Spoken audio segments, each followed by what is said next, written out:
pessoal, meu nome é Cosme, eu sou trabalhador da Casa Espírita Cristã Dr. Bezerra de Menezes, em Caraguatatuba, São Paulo, e estamos aqui para mais um encontro.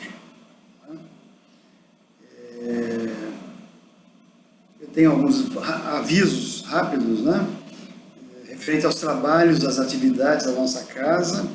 Nós estamos com as nossas palestras presenciais, todas as terças e sábados, sempre às 20 horas, e após as palestras temos o passe coletivo. Temos os nossos cursos presenciais às quartas-feiras, temos o atendimento fraterno, caso você necessite bater um papo de forma reservada, num local reservado, com uma pessoa preparada. Esses mesmos dias lá da palestra, só peço para chegar uns 30 minutos mais cedo. Temos também o trabalho de evangelização infantil, feito com as nossas criancinhas, também de forma presencial já, ensinando essas criaturas desde pequeno o Evangelho. E temos um trabalho importantíssimo, que é a montagem, a formação de cestas básicas para 25 famílias assistidas pela nossa casa. Isso a gente só consegue graças à ajuda de vocês que estão nos ouvindo. E se vocês tiverem interesse de saber de mais outros encontros nossos, nós temos também a nossa irmã Diná, que grava todos os domingos um Evangelho no Lar, e isso também está disponível no nosso canal. Então se inscreva, indique o nosso canal para os amigos, E então vamos hoje agora, para dar início, vamos fazer uma prece. Vamos tranquilizando a nossa mente, tranquilizando os nossos pensamentos, até em função de todo o estresse nosso do dia a dia, mas vamos nesse momento nos tranquilizando, elevando o nosso pensamento a Deus, nosso Pai maior, o nosso grande arquiteto do universo. Vamos agradecê-lo por essa vida maravilhosa que todos nós temos, por todas as dificuldades, por todos os fracassos e sucessos que porventura tenhamos na vida. Nós agradecemos porque cada uma dessas experiências está sendo preparada com muito carinho por Ele, para que possamos nos aperfeiçoar. E por fim pedimos ao Pai querido que tenhamos hoje os nossos corações, as nossas mentes abertas, para podermos refletir um pouco mais, compreender um pouco mais o Evangelho de Jesus. E assim então pedimos permissão para iniciar o nosso encontro. Que assim seja, graças a Ti, ó Pai, graças a Jesus. Amém. Muito bem, pessoal. Hoje nós vamos falar de festa. Hoje é dia de festa no nosso encontro. Porque hoje nós vamos falar de uma parábola, a parábola das bodas, ou do festim das bodas, que nada mais é que uma história de uma festa de casamento. É uma festa de casamento. É interessante que essa parábola, Jesus, ele criou essa parábola, essa história, quando ele estava num momento lá no templo de Jerusalém, junto com os sacerdotes, com a liderança religiosa, porque Jesus era sempre questionado, como é que é isso, o seu reino. E aí ele vira para os sacerdotes e conta essa história. Ele diz o seguinte, ele compara o reino dos céus como a história de um rei que está fazendo as bodas do seu filho, ou seja, está preparando, organizando uma grande festa de casamento para o filho. Então ele compara o Rei dos Céus com todo esse preparativo. Então ele conta que o rei, preparando toda essa grande festa, ele pede aos seus servos que vão fazer os convites, Evidentemente, um casamento real, os convidados são convidados especiais, E lá foram os servos fazer esse convite. Mas os convidados declinaram, recusaram o convite. Aí o rei pediu que os servos voltassem pela segunda vez, e dissessem: olha, está tudo preparado lá na festa, tudo pronto, uma grande festa, estamos esperando esses nossos ilustres convidados. Então vai lá, convide-os de novo, diga isso, que até já tem os animais abatidos para grande comemoração, comida, bebida, está tudo pronto. Mas os convidados ainda assim se recusaram. Uns foram para o seu campo, para o seu local de trabalho, ou seja, a maioria deles voltou para o seu dia a dia. E teve uns até que humilharam os servos e até mataram alguns servos. E o rei, quando ficou sabendo disso, ficou muito chateado, muito chateado com isso. Aí o rei ordenou, já pela terceira vez, que os seus servos fossem às ruas convidar quem eles encontrassem na rua. Qualquer um, o primeiro que eles encontrassem, seja pobre ou rico, humilde, da alta sociedade, o primeiro que eles encontrassem era para que eles fossem convidados.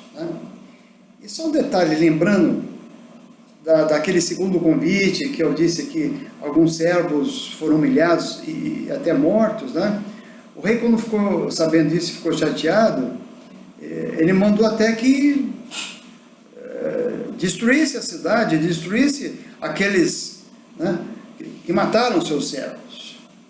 Mas agora está sendo um terceiro convite e aberto para todo mundo. E não deu outra, vamos dizer assim, boca livre, O salão de festas encheu-se, ficou, porque essa era a ideia do rei, o casamento do filho dele, ele queria aquele local cheio de pessoas, estava tudo pronto, como ele já disse.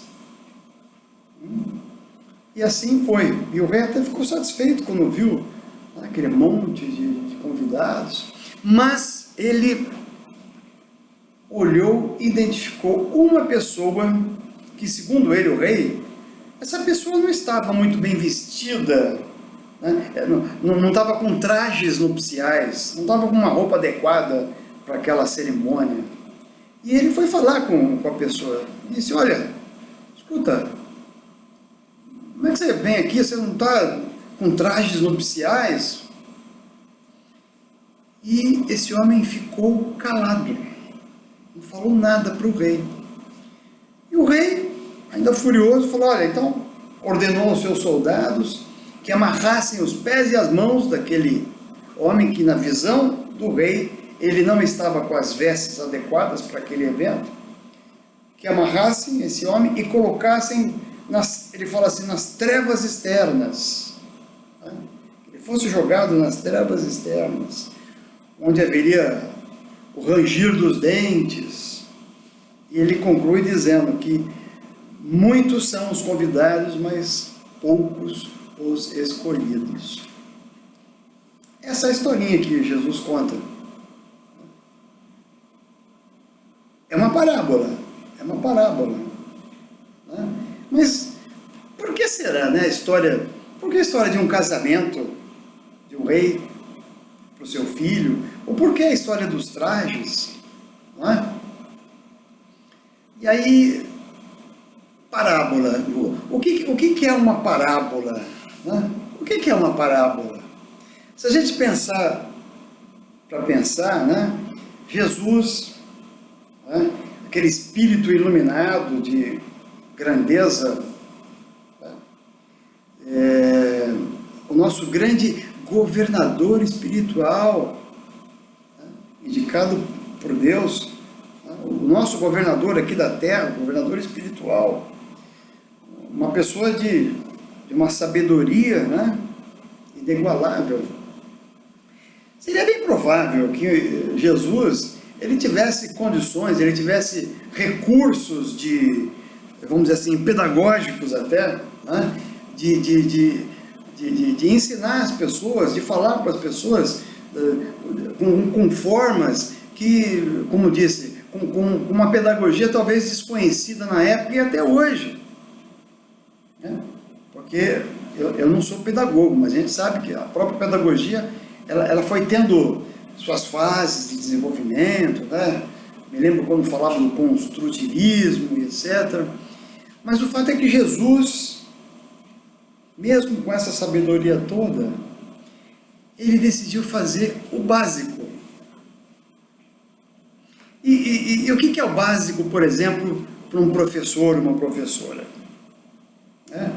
O básico para um professor é que o que ele esteja ensinando para as pessoas seja efetivamente compreendido, entendido pelos seus alunos, não é? Ninguém dá uma aula, ninguém fala para alguém com o intuito de ser mal entendido, mal compreendido, pelo contrário, não é? Eu mesmo que estou aqui falando para vocês agora, como eu disse, eu não sou pedagogo, mas eu me esforço bastante para que o que eu esteja falando para vocês, eu consiga ter uma linguagem que possa ter um mínimo de percentual de pessoas que compreendam o que a gente está falando. Né? Isso é o básico, foi isso que Jesus fez. Jesus levava o seu ensinamento, né, de moral, de amor, de carinho, etc., as suas lições morais, né? Utilizando de coisas concretas. Ele ensinava, vamos dizer assim, coisas abstratas com simbolismo de coisas do dia a dia, do cotidiano das pessoas. É parábola, é uma parábola. Né? E até perguntaram para o Espírito Emmanuel, no livro O Consolador, um livro também psicografado por Chico, perguntaram para Emmanuel, mas o que é uma parábola? Ele respondeu com outra parábola praticamente, dizendo que parábola é como se fosse uma semente que um dia iria dar uma árvore muito grande e com muitos frutos, com frutos de sabedoria, com frutos de dignidade. Olha que bacana. E até quando a gente fala de frutos, tem um dito popular, né, que diz que todo homem conhece quantas sementes tem numa fruta, não é? Você pode abrir uma laranja e conta quantas sementes tem. Até uma melancia. Vai demorar um pouco, né? Mas ninguém sabe quantos frutos uma semente vai dar. E isso é a parábola. A parábola é essa semente que é germinada aqui nos nossos corações. Uma parábola, ela pode mudar o comportamento da gente. De repente, ouvindo uma determinada parábola, você de um comportamento hostil, agressivo, arrogante, você passa a ter um comportamento mais amoroso, mais humilde, mais tolerante, mais verdadeiro. A parábola faz com que a gente até, às vezes, deixe um pouco os nossos costumes, os nossos usos, né? e nos transporta no tempo e no espaço. É a parábola. E com essa parábola das bodas não é diferente.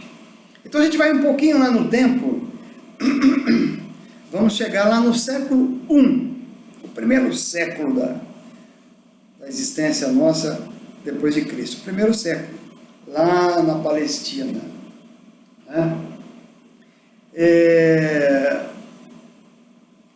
Primeiro que a maioria dos povos naquela época, naquela região, eram orientais, a grande maioria orientais.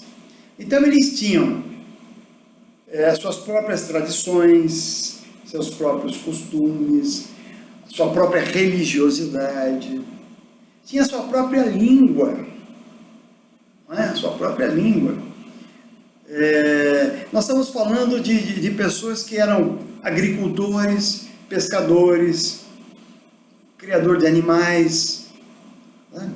Mas que eles tinham uma coisa muito importante na época, uma relação muito sagrada com o matrimônio. O casamento era uma coisa muito importante para eles naquela época e é até hoje, né? Mas tem uma outra coisa.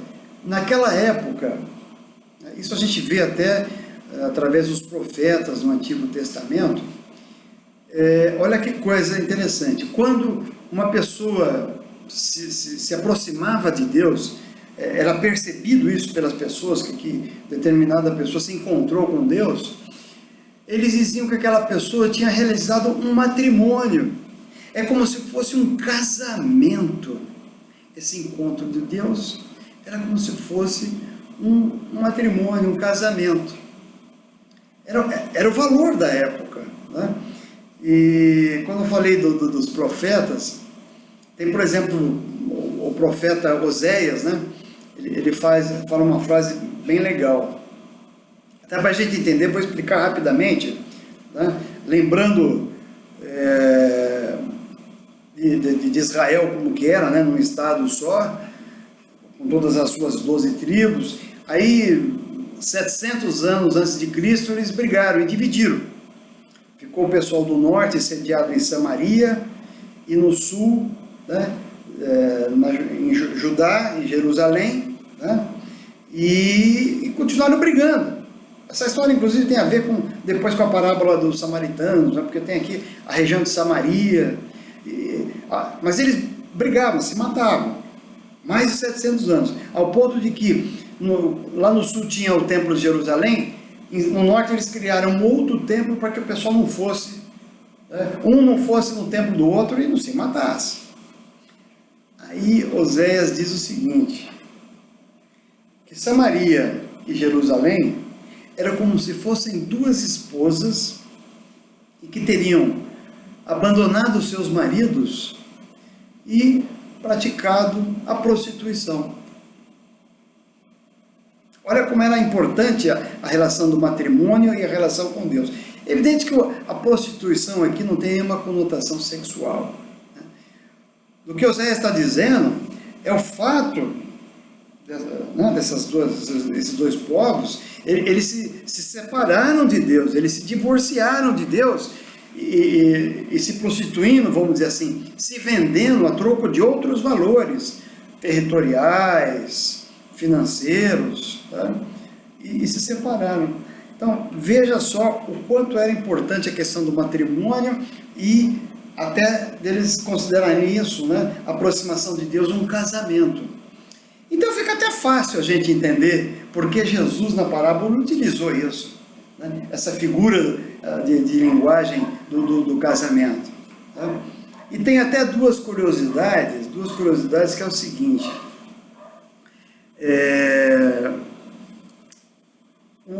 As festas de casamento na época, né, a festa de um rei, por exemplo, ela durava mais de 7 dias.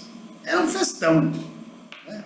Imagine só se manter 7 dias com muita gente ali comendo e bebendo, né? Era uma grande festa, E outra curiosidade é que a primeira aparição de Jesus foi numa festa de casamento, em Caná, né? Lá na Galileia, né? Em Caná.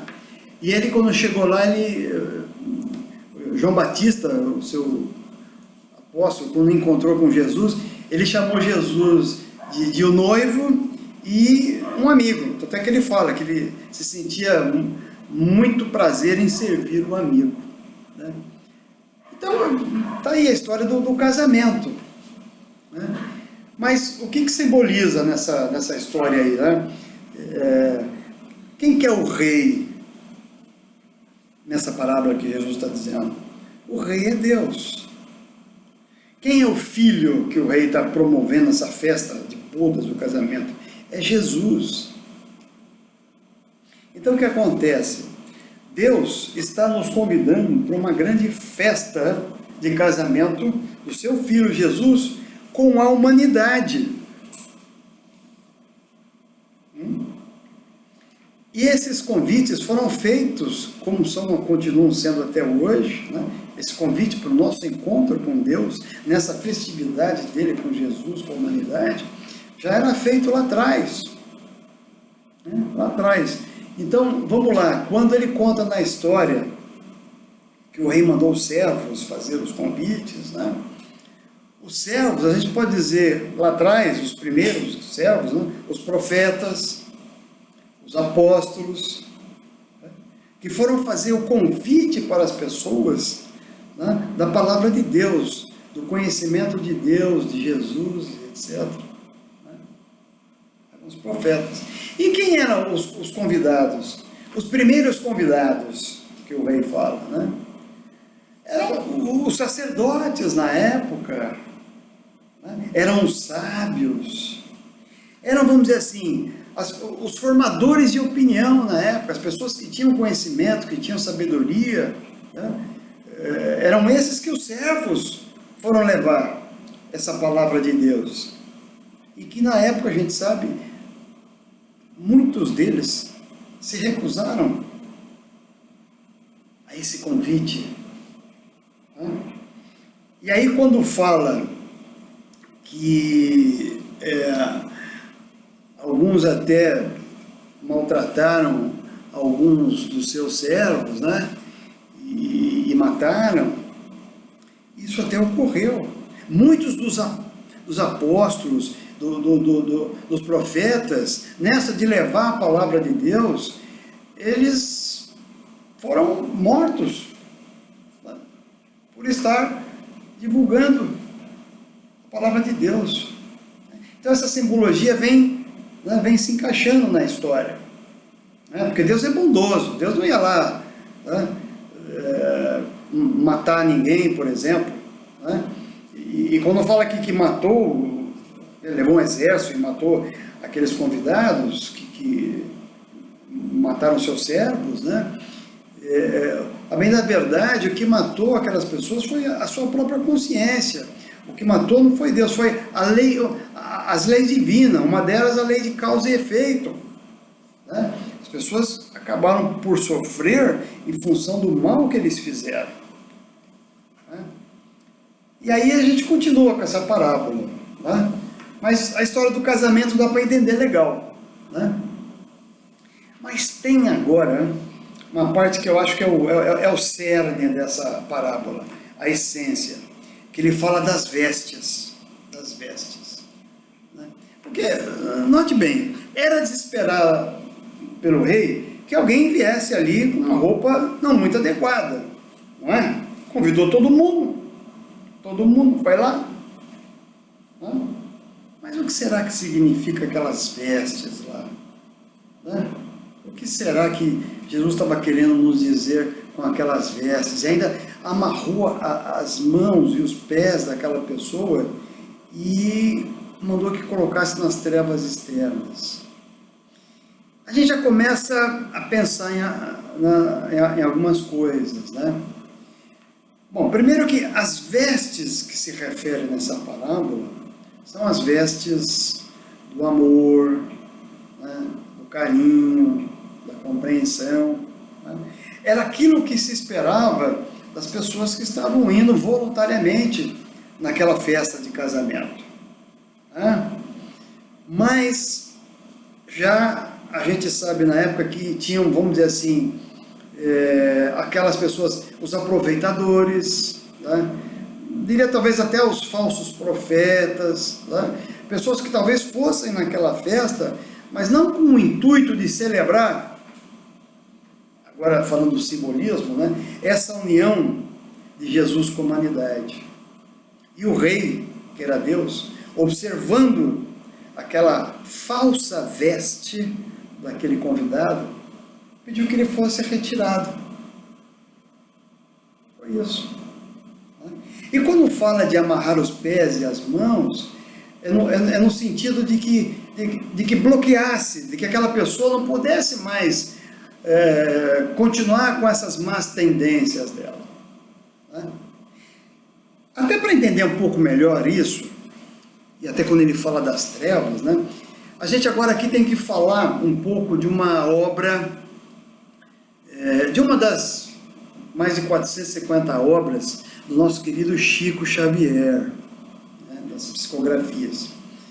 São obras que, evidentemente, não fazem parte do que a gente chama da codificação de Kardec, né, mas são obras importantes e que a gente tem que refletir em cima delas e tirar as nossas verdades, mesmo que sejam, vamos dizer assim, romances psicografados, mas a gente consegue sempre tirar alguma coisa importante para nós.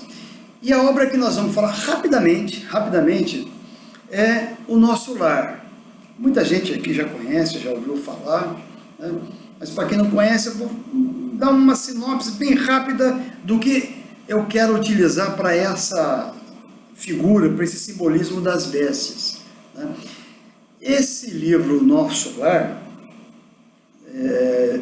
teria sido psicografado por Chico através de um espírito que Chico chamava, né, de André Luiz. Né? André Luiz. Então conta a história, psicografada por Chico, que André Luiz, ele teria sido um médico aqui encarnado, né? E depois, quando ele morreu, né, ele se encontrou nas trevas, né, e tudo isso até por uma negligência dele, enquanto vivia aqui, segundo o relato, ele era muito negligente com a sua saúde, com o álcool, com o tabagismo, negligente nas suas relações autoritárias, até com seus pacientes, com a família, o distanciamento da família. Até chamam de o homicídio consciente, né? O homicida consciente, inconsciente, né? Essas coisas cometidas ao longo da vida, aquilo vai matando as pessoas sem ela perceber, né? Um homicida inconsciente. E aí André Luiz então morre com todas essas perturbações e chega lá no umbral. Porque a gente sabe que o umbral não é um espaço físico delimitado, né? É o espaço criado pela nossa própria mente, né? Plasmado pelo nosso espírito, em função do que nós fizemos aqui, né? De bom e de ruim principalmente, né? O nosso espírito, quando desencarna, ele passa um período de perturbação, isso que chamamos de umbral, até saber o que está acontecendo. Uns ficam mais tempo, outros menos, outros sofrem. Conta a história que André Luiz chegou lá e não conseguia nem se mobilizar no meio daquelas trevas, daquela lama, com pessoas horríveis, né? Palavras horríveis, e ele é um sofrimento terrível. Então, lembrando da historinha da parábola, André Luiz, ele chegou ali no umbral de mãos e pernas amarradas, chegou num local ali de sofrimento, né? E tudo aquilo para que ele pudesse bloquear o comportamento que ele tinha até então, quando reencarnado, e realmente ter o seu coração voltado para Deus. E ele ficou um bom tempo lá e pedindo ajuda, até que isso aconteceu de coração, de fato, né, conta a história, e André Luiz foi resgatado por um espírito né, que teria o nome de Clarencio, e levou para essa colônia, o nosso lar. E ele chega lá no hospital, né, que muitos de nós, quando desencarna, nós vamos também para um hospital espiritual, nós temos que ter um tratamento lá. E André Luiz chega lá. Agora imagine ele, um médico que foi aqui na Terra, chega lá num hospital meio que diferente, mas ele viu que era um hospital, tinha enfermeiro, etc. O remédio que davam era água, não era antibiótico, nada, né? Aí ele estava ficando perturbado com aquilo e dizendo, olha pessoal, eu sou médico, fui médico lá, eu posso ser muito mais útil aqui. Mas aí vieram explicar para ele, né? Tem a história da enfermeira Narcisa, né? Seria o nome dela, e disseram a ele, olha, aqui você não é médico, por sinal aqui você é mais um dos pacientes e que precisa de tratamento.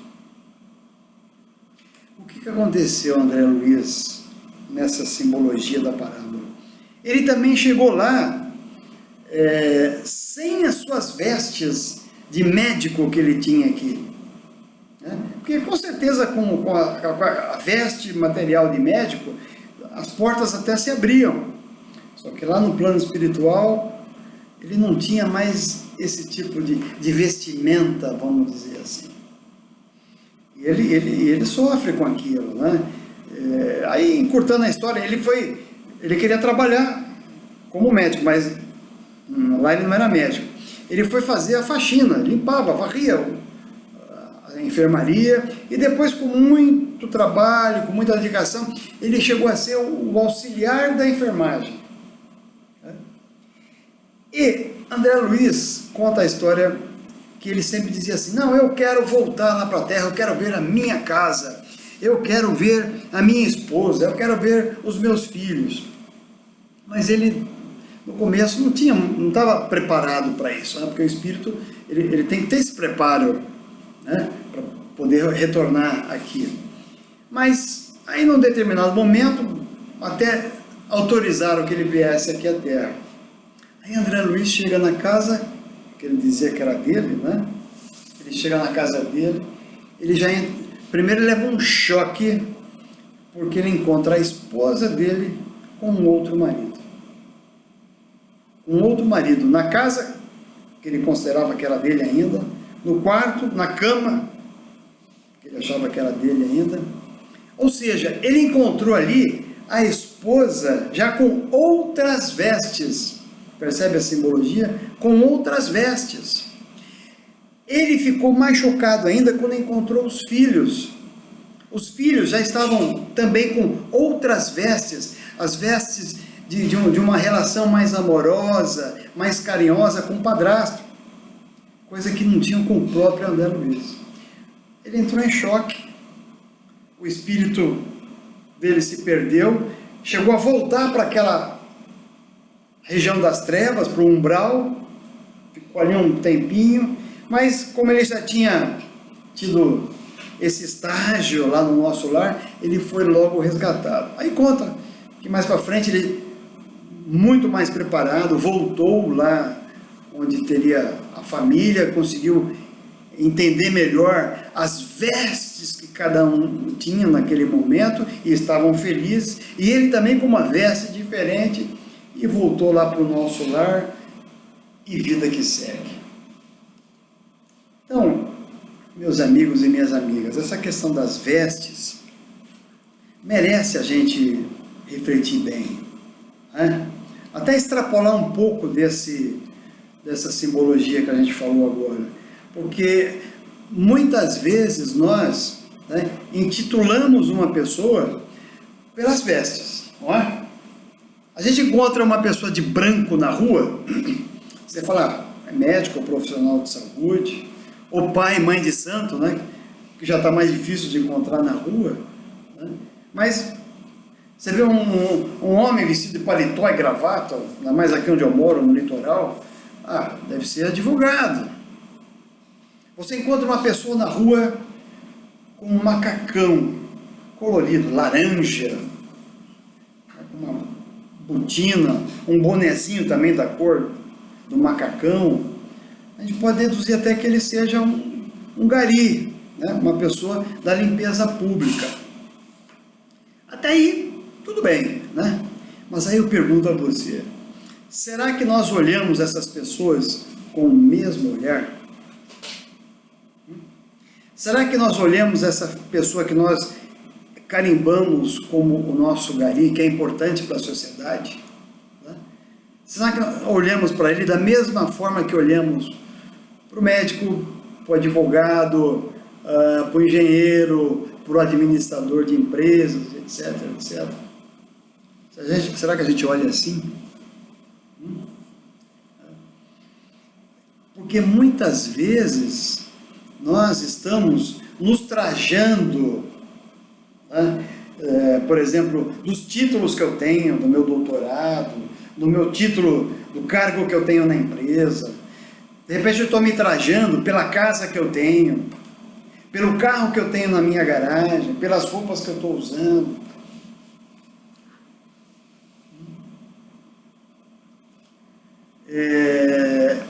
Nos anúncios do início do nosso encontro eu falei das famílias que nós temos assistidas, né? Vamos pegar esse raciocínio dos trajes, são famílias pobres, né? Eu pergunto a vocês, quais seriam os trajes que essas famílias estão usando? Se a gente for lá, né, essas pessoas moram em barracos de madeira, uma cobertura muito ruim, piso normalmente às vezes de chão batido. Quais serão os trajes, vamos dizer assim, de físicos, de roupa, que essas pessoas estão usando? Quais serão os trajes que as crianças que vivem nessa condição estão usando?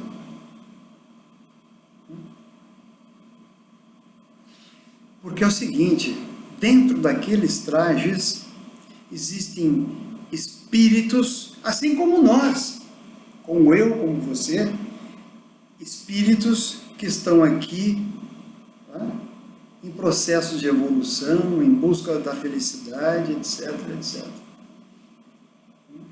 É isso que está dentro dele lá. A única diferença entre eles e eu, por exemplo, é essa minha boa roupa, meu teto que me abriga, não estou passando fome.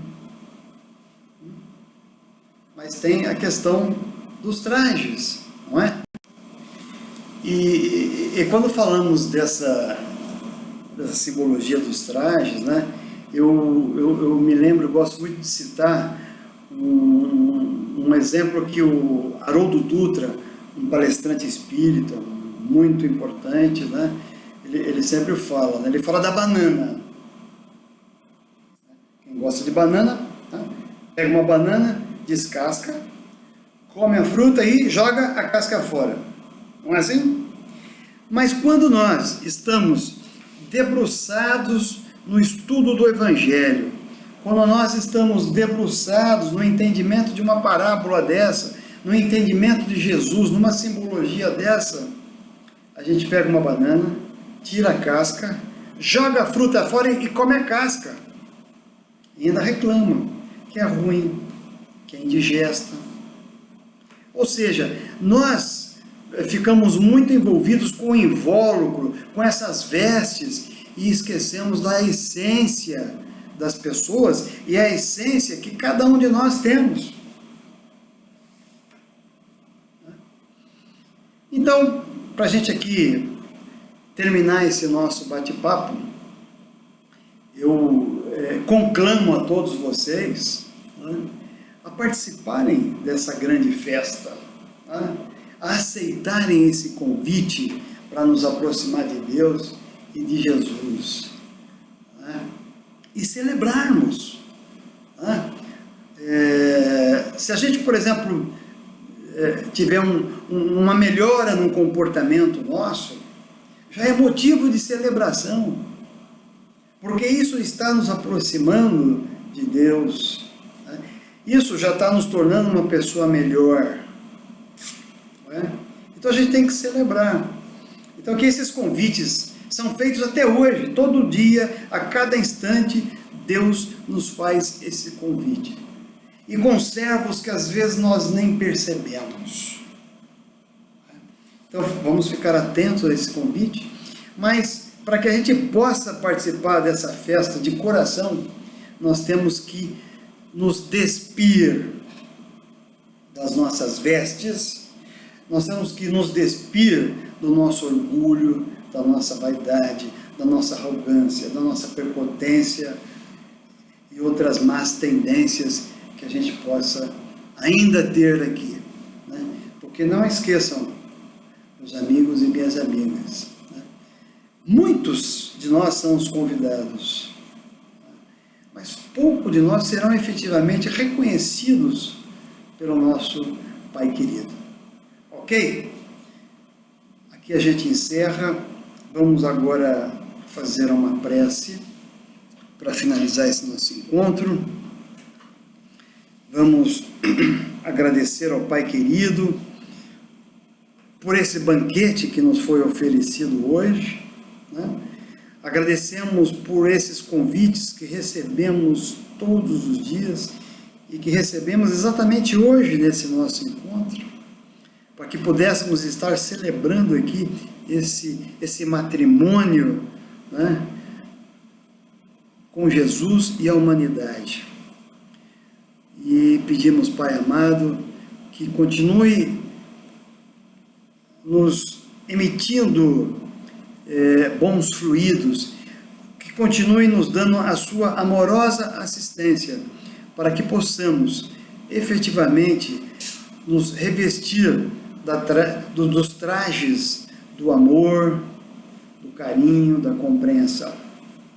E assim, Pai amado, pedimos vossa permissão para encerrarmos temporariamente esse nosso trabalho.